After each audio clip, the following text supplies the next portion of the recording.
సనాతనం నిరుపమానమిది నిత్య నూతనం హిందూ ధర్మం అతి సనాతనం నిరుపమానమిది నిత్య నూతనం సమతా బహుళత్వాలతో సుప్రతిష్ఠితం సమతా బహుళత్వాలతో సుప్రతిష్ఠితం ఇది సర్వం ఈశ్వరమయమని చాటిన తత్వం ఇది సర్వం ఈశ్వరమయమని చాటిన తత్వం హిందూ ధర్మం అతి సనాతనం నిరుపమానమిది నిత్య నూతనం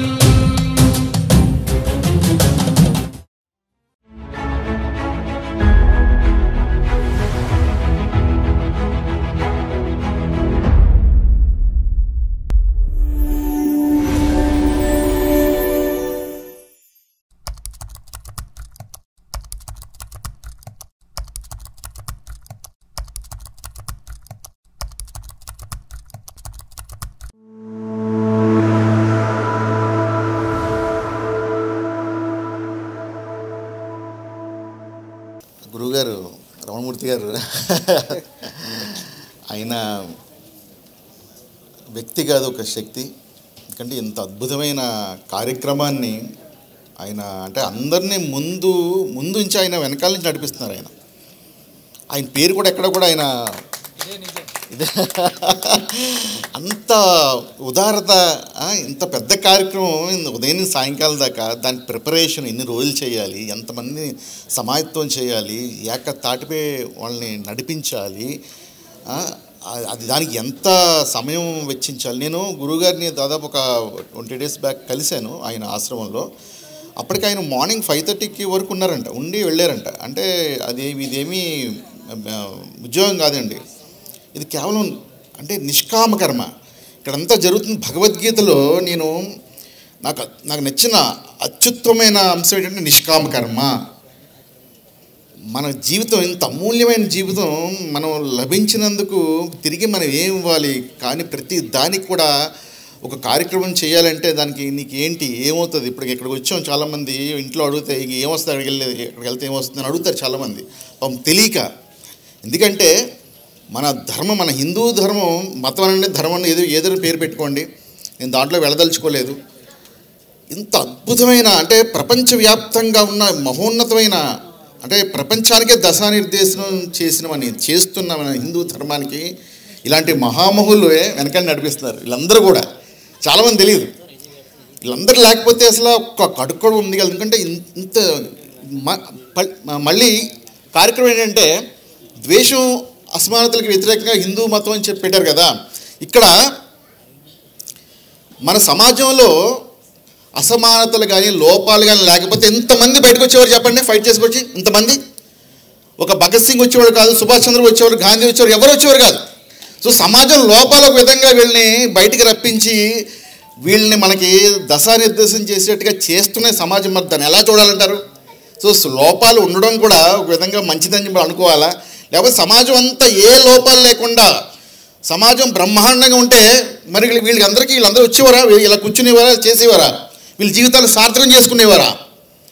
సో ఇంతమంది అవతార పురుషులు జన్మించారంటే, ఇంతమంది వచ్చారంటే కారణం సమాజంలో ఉన్న లోపాలు, సమస్యలు. దానికి ముందు నేను సెల్యూట్ చేస్తాను. మరి అది ఎందుకు పెట్టాడో తెలియదు. సో ఇకపోతే ఉదయం చూస్తున్నాను, చాలా చాలా ఆనందంగా ఉంది. సబ్జెక్ట్ వచ్చి కూడా అద్భుత సబ్జెక్ట్, ద్వేషం అసమానతలకి వ్యతిరేకంగా హిందూ మతం. ఇక్కడ విచిత్రం ఏంటంటే వీళ్ళందరిలో కూడా నేనే ఉన్నాను. వీళ్ళందరూ మాట్లాడుతుంటే చూసి ఎంతో ఆనందపడుతుంది, వీళ్ళందరిలో ఉన్న నేను.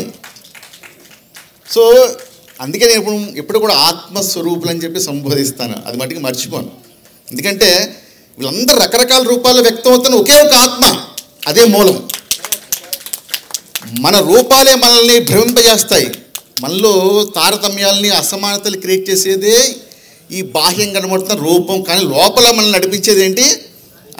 అదే ఒకటే, వేరు ఉండదు. రోడ్డు మీద చూస్తే రకరకాల వాహనాలు ఉంటాయి. ఆ వాహనాలు రకరకాల ఉన్నా సరే దాంట్లో ఏదైతే ఒకటి ఉందో అది లేకపోతే ఆ వాహనాలు ముందుకు నడవు. అదే శక్తి, అదే ఎనర్జీ. సో మనలో కూడా ఆ పరమాత్మ శక్తే మనలో కూడా నడిపించేది. లేకపోతే ఇప్పుడు ఇలా ఉన్న బాడీ కాసేపు ఏదో వచ్చి పడిపోతుంది, అప్పుడు దాకా ఉంటాడు, అప్పుడు లేడంటాడు. కానీ బాడీ ఎక్కడ ఉంటుంది కదా, కానీ లోపల ఏదైతే మనం ఉందో, ఏదైతే లోపల నేనున్నానో అది వెళ్ళిపోతుంది బయటికి. సో అది ఎప్పుడు కూడా దానికి చావు లేదు. అది తెలుసుకున్నాను నేను యాక్చువల్గా. అది ఎప్పుడైతే బలంగా నమ్మానో అప్పటి నుంచి దానిలో భయం పోయింది ఫస్ట్ ఆఫ్ ఆల్. దాంతోపాటు నేను లేనిది ఎక్కడ, అందరిలో ఉన్నాను కదా నేను. ఇంకా విద్వేషాలు, అసమానత ఎందుకు వస్తాయి ఇది తెలుసుకుంటే? అంతే కదా. ఇది తెలుసుకోలేకపోవడం వల్లే మనకు తెలుస్తే సబ్జెక్ట్ కంతా మళ్ళీ మాయా ప్రపంచంలోకి వెళ్ళిపోతాం. మళ్ళీ తారతమ్యాలు, ఈ రూపాలు మనల్ని, ఈ సిచ్యువేషన్ మనల్ని మళ్ళీ భ్రమింపజేస్తుంటాయి. అందుకే నేను ఏం చేస్తాను, ఇంటికి వెళ్ళి రచ్చగలమన్నారు. నేను ప్రతిరోజు నేను నమ్మింది నేను ఇంటి నుంచి మొదలుతాను. వాళ్ళు చెప్పాలంటే ముందు నేను ఆచరించాలి. ఫస్ట్ ఆఫ్ ఆల్ ఒక వేలు చూపిస్తే 3 వేలు నాకు చూపిస్తాయి.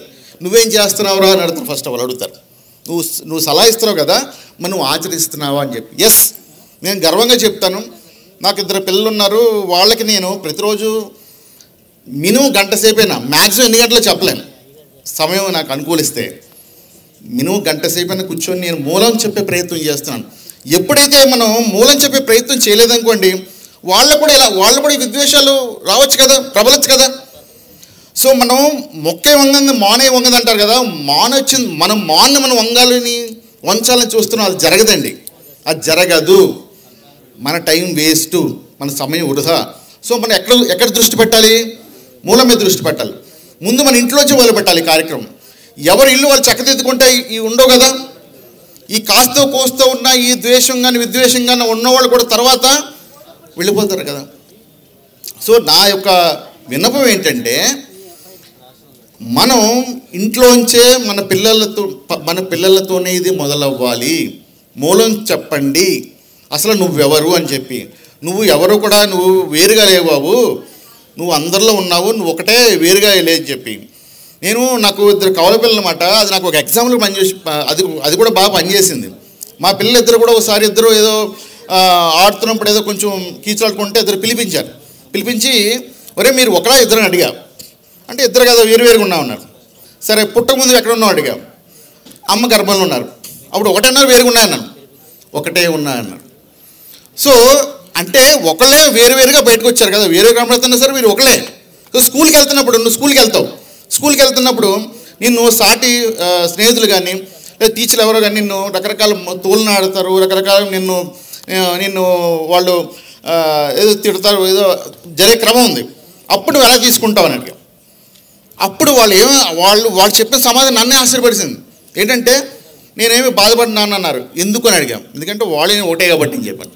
అంటే ఈ మూలంగా కనుక్కుంటే కనుక, అంటే చిన్నప్పటి నుంచి పిల్లల్లో ఈ అద్వైత భావాన్ని వేరుగా ఎవరు లేరు, శరీరాలు వేరే కనబడుతున్నాయి, లోపల ఆత్మ ఒకటే అని చిన్నప్పటి నుంచే కానీ మూలంగా చెప్పే ప్రయత్నం చేస్తే కనుక మనకి సభ పెట్టుకునే అవసరం రాకపోవచ్చు మళ్ళీ. సో ఇంత గొప్ప కార్యక్రమం ఇది, కార్యక్రమం ఇది యజ్ఞం అన్నమాట. ఈ యజ్ఞాన్ని చాలా అద్భుతంగా ఘనంగా నిర్వహించిన వీళ్ళందరికీ కూడా, ముఖ్యంగా రమణమూర్తి గారికి, అందరికి కూడా, మన విజయశంకర స్వామీజీకి, మహామూలందరికీ కూడా నేను మరొకసారి ధన్యవాదాలు తెలుపుకుంటున్నాను. ఓం శ్రీ పరమాత్మ నమః.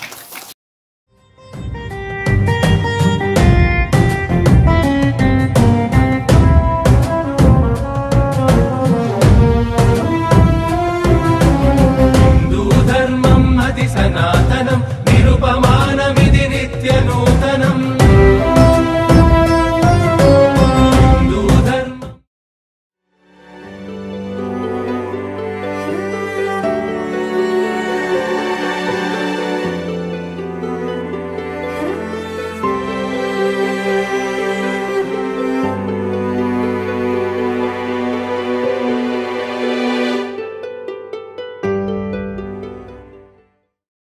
మీ ఆలోచనల్ని మరింత సంపద్వంతం చేయగల ఈ పుస్తకాల్ని మీరు చదివారా? ప్రతులకు జై భారత పబ్లికేషన్స్, 9848030089.